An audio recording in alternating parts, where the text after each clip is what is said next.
Good evening, everybody. Um, so today's video is going to be slightly different. Well, very much different from the first two videos I put on this channel.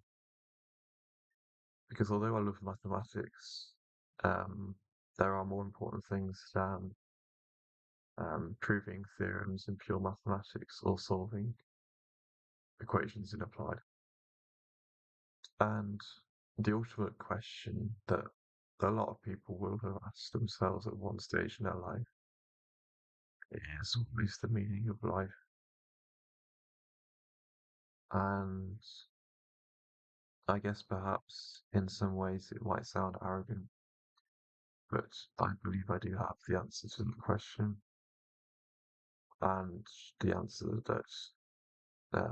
the question of what is the meaning of life is that the meaning of life is to find and follow Jesus Christ of Nazareth, who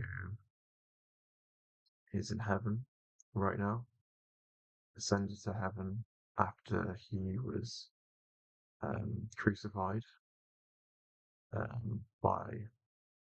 during the Roman Empire, and was buried, and then 3 days later rose from the dead. And that's a controversial thing to say, but one thing to say based on evidence. Tacitus, a Roman historian, wrote about the life of Jesus Christ during the Roman Empire. Well, he wrote about the history of the Roman Empire during his annals, where he mentioned Christus, um, who was given, in his words, the maximum penalty, which at the time was crucifixion, and disparages Christians at that time. In a different faith, so a non-Christian faith, there is a person described who's given a name which translated into English as Jesus, um, who allegedly performs miracles. Um, So we have the Jesus of the Bible who performs miracles, and a Jesus in a different faith who's also allegedly performs miracles. And Tacitus says that Jesus was killed by the Romans by the maximum penalty.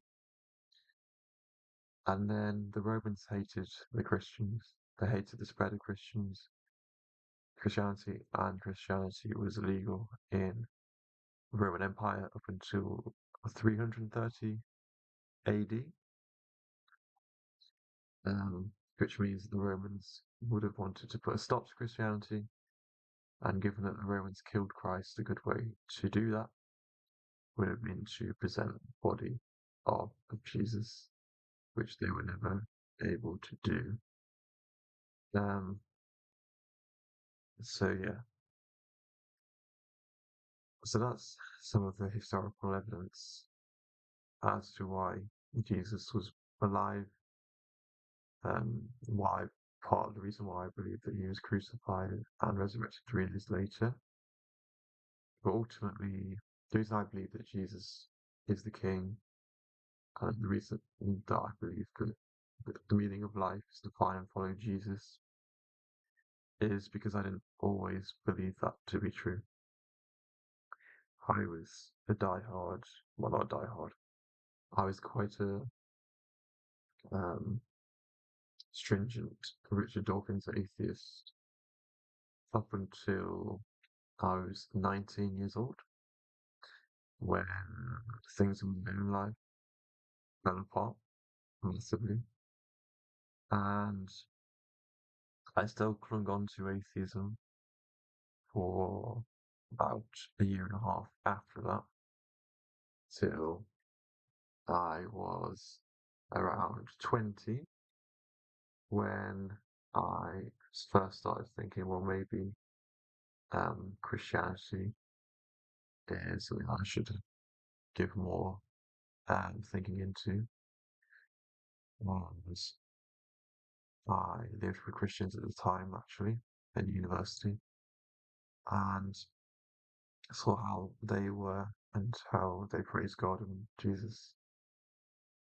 And I started questioning my beliefs, and I probably tried to take a step back when I was 20 years old and think um, about maybe why atheism was wrong. Um, but I never really got made that step of going to church until I moved away from my Christian friends, and I really realised that problems I had in my life were really quite overwhelming at that time. The things that I'd been through were just too difficult for me, and I decided at 21 to reach out to a good friend of mine, and we read the Bible together, the Book of Mark together, and I read basically the entire of the Book of Mark in about 5 days, perhaps, maybe a week. We discussed some of it together, and I started reading. I went to church for the first time. I went to two services, and after the second service, I went and started to read the Book of Luke, and I really got caught by the goodness of Jesus in the Book of Luke. And I also realised that I'd gone against God when I was younger. I was quite anti-Christian. I sort of mocked the creationist element of Christianity. Um, yeah, I'm a bit of a Richard Dawkins sort of Ricky Gervais type. And I realised that I had sinned against the Holy God, and I called out on to Jesus. And I just remember the next day, just the craziest experience of my life. The um, love of God was so apparent at that point. It was just crazy, actually, to be honest. Um, so that's when I just knew that I'd been saved. Just calling on Jesus, and he just responded. And the crazy thing is, I wasn't even sure that I was going to be able to call on Jesus, because if this is the Son of God, why is he going to respond to me? I mean, literally, I was just a baby. Um, but he did. He showed up, and he saved me, and that's why I became a Christian.